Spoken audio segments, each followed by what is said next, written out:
So the biggest thing for KelTec and Rendell for George Kellgren's designs was to design a firearm that was affordable for everybody. So the biggest thing about affordability, you can go one of two ways. You can go and get the cheapest materials in the world, or you can go ahead and get the manufacturing technique that will allow for affordable manufacturing. So that will drive cost more than anything else. You can have inexpensive materials, but a very expensive manufacturing process, and that will drive the cost to the consumer. So the most important thing for George Kellgren was to make an affordable product, and that product lends itself into the manufacturing process. When we started to gain popularity in certain product lines, it became obvious to us that we needed to really ramp up production rates. And we weren't going to change the way in which we make the product.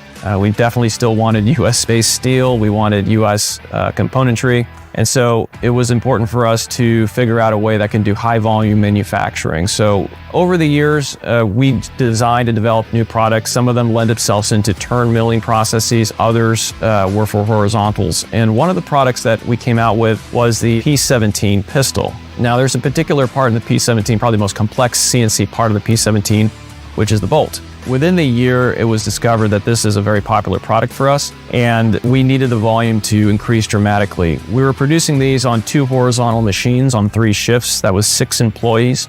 Then one of our programmers kind of looked at the part and determined that the actual sizing of this would lend itself to a Eurotech Rapido, which is interesting because this is entirely square stock and we would have to be feeding rod stock on a bar-fed system. However, looking at this closely, we figured out we could probably get away with it. So we started to do some rudimentary programs.